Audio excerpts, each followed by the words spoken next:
2 months and 15 days.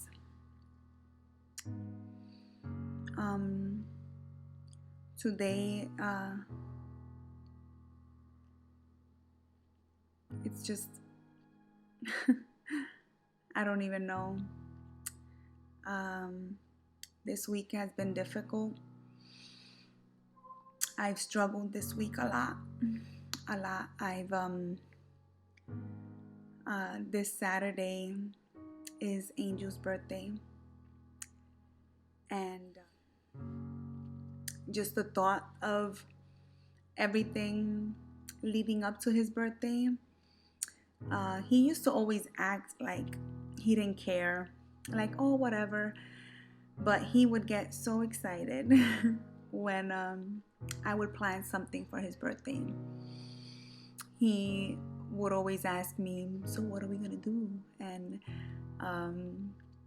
when I would try to keep it a secret always, even if it was something small, I'll say, oh, don't worry about it, The last few years, however, for his birthday, I've made it a big deal, and I've done something special for him, unexpected, and surprised him. He used to love concerts. I took him to a couple of concerts. He used to love Victor Manuel, which is a salsa singer. And I took him on a cruise, a weekend getaway, just a surprise. I would tell him, pack your bags and we're gonna go. I took him to Miami.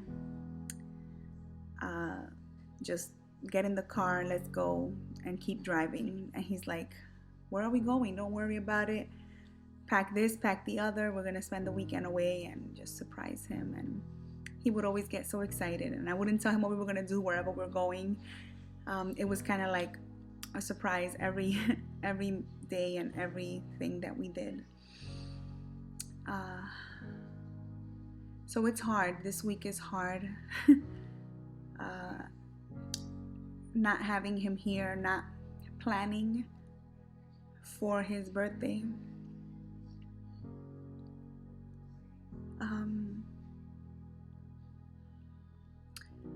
He was born on March 13th, 1979, and 42 years old he would have been this coming Saturday. And it's just bad. It's bad that he's not here with us. It hurts. It hurts. And one thing people constantly tell me is that I'm so strong. You're so strong, you're such a strong person. I don't feel strong.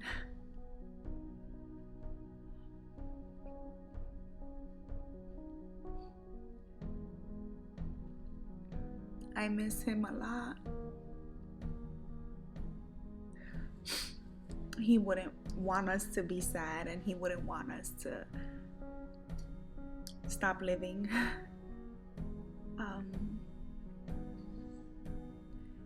But this is just very hard. Every day is new.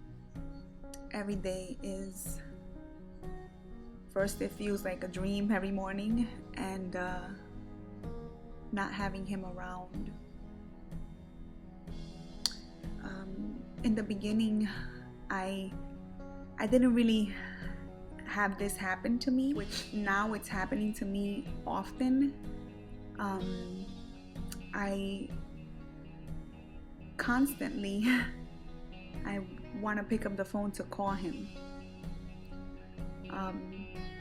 I know he's gone, but it's just like in the moment I grab my phone to literally call him for something, to tell him the news, or to just talk to him, because that's what I used to do. And it's every time I do that, it sucks. Every time I do that, every time I pick up the phone and I try to dial his number, it's like, oh, what are you doing? and then the emotions hit, and then it's like, I can't believe you're gone. I'm part of a couple of groups, grievance groups, and a lot of people say that they've had dreams with their loved ones, or that they've had dreams of things that, that their last moments and nightmares. And I haven't had any nightmares with Angel. I know I dream with him often, and when I wake up, I don't remember the dreams I had.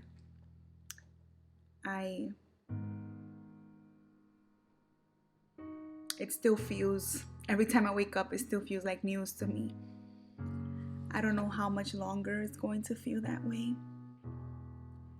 But every morning I open my eyes, I have to remind myself, he's gone.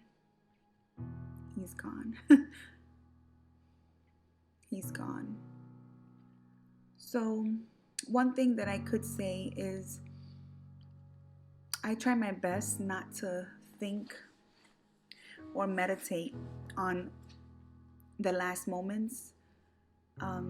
I do have pictures and videos of him in his last moments, which that's not how I want to remember him. I look at our videos, I look at our pictures, I hear his voice, his recordings of when he was good, when we were good, when our relationship was flourishing. I don't meditate on the bad. I focus on all the good. And it's important to focus on the good, because whatever you feed your mind is what you will feel. And if you fuel that grief, if you fuel the sorrow, then that's how you're going to emotionally feel. I do have my moments where I fuel the grief and I fuel the sorrow. Moments where, but for the most part, I'm fueling the good. And it's so important that we focus on the good and reject the bad. God wants us to be happy. He doesn't want us to be miserable. He doesn't want us sick and emotionally broken. I'm not going to lie. A part of me does feel like it's gone. A part is missing. And I know I'll never be the same. Angel's death has changed me. But if I sit here and I start meditating on all the bad and start thinking about his last moments and how he suffered, or start thinking about when we had bad moments in our relationship, what good is that going to bring me?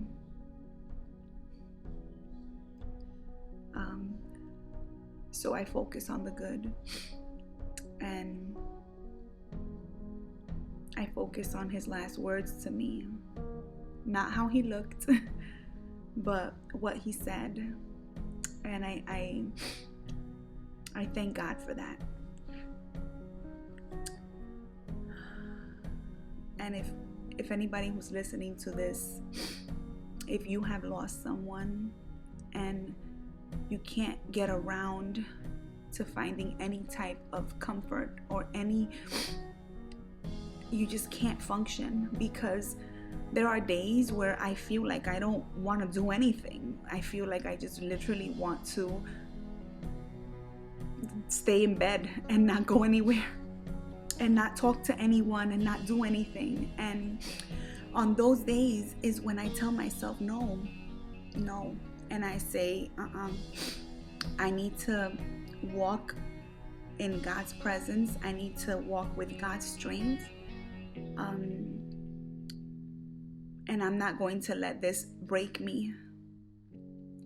Even though a part of me is broken and is missing my husband, I know he's in heaven, and I know I'll see him again one day.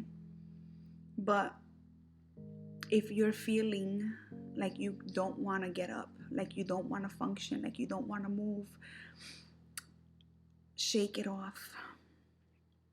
Embrace it for the moment. Cry, scream, yell, do whatever you need to do.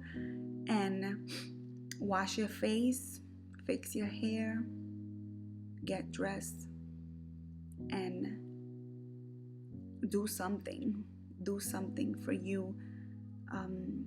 Self-care is very important. Taking care of yourself. The simplest things is taking a bath.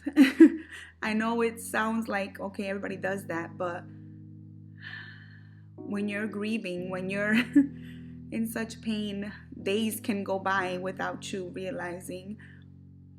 When was the last time I looked in the mirror?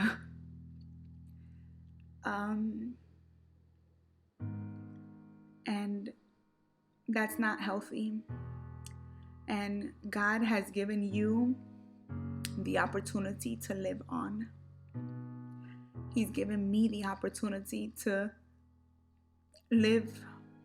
And although Angel's gone, I'm alive, and I'm living, and I'm a living testimony of who he was and how he impacted our lives. I will forever love him and forever miss him. And I can't allow this to cripple me, and to not, because it hurts too much to talk about him, not talk about him. It's important that if you're feeling that way, that you remember that God entrusted you to tell his story. He entrusted you to tell her story. And it's up to you to continue their memory and to remember them. And not only remember them for you, but remember them for those around you, for your children, for your family members, for your friends. Just, I know it's hard, and maybe not thinking about it won't bring tears to your eyes, or maybe ignoring it, or maybe just being depressed that he's gone or she's gone. Well, you think is the answer, but it's not the answer. It's not the answer. And I believe that Angel's in heaven. And I know that God is with us, and God has placed me here for this time. And I will talk about Angel. I will continue posting videos and pictures of us, and remember him, who he was when we were good, not when in his last moments or when we were in the bad, and remind my kids of who he was.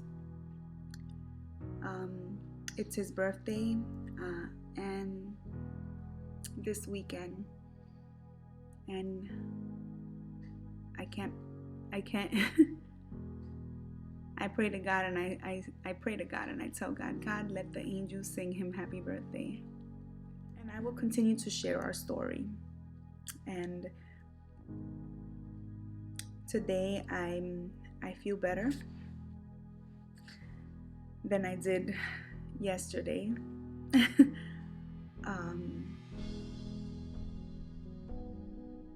I don't know how I'm gonna feel later, but I know that now I'm grateful. I'm grateful. And for those of you that you still have your loved ones, be grateful. Appreciate each other. Love each other. Don't allow the enemy to intervene in your marriage. Don't allow the devil to interrupt your peace and your union. And that's what the enemy wants to do. And for those of you who are standing for your spouse, keep standing. Keep standing. Think about their salvation.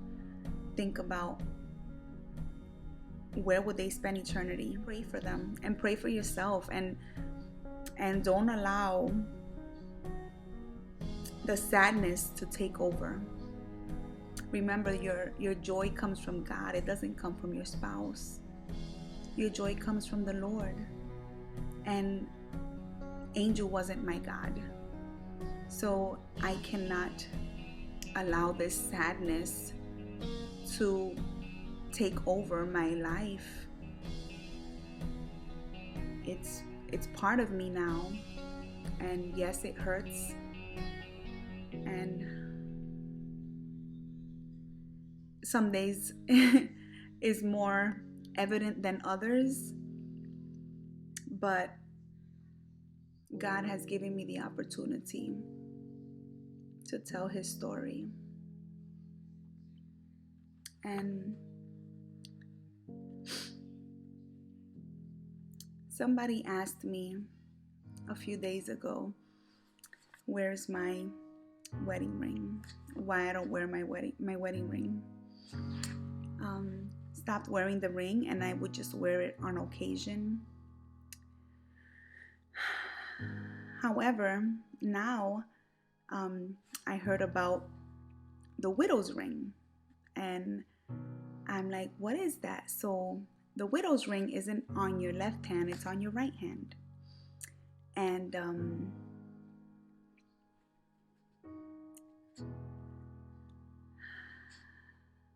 it actually has helped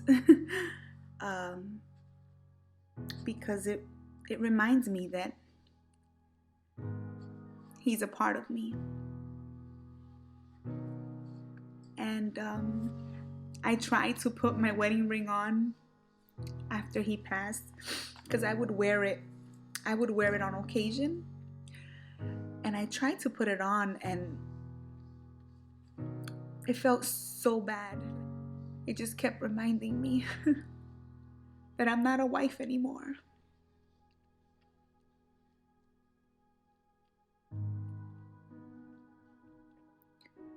I'm not his wife anymore. So I stopped wearing the ring. I didn't even try to put it on in my left hand anymore.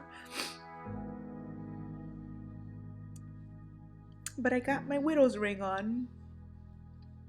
And I know he's part of me and will forever be.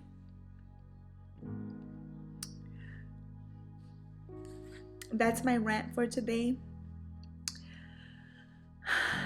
Thank you so much for tuning in and for hearing me vent on how my week has gone.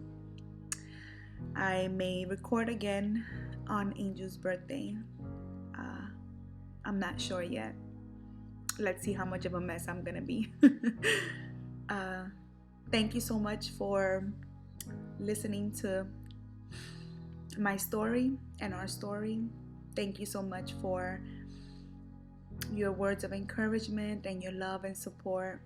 And please feel free to share this video, and don't forget to like and subscribe. Thank you, and have a wonderful, blessed day.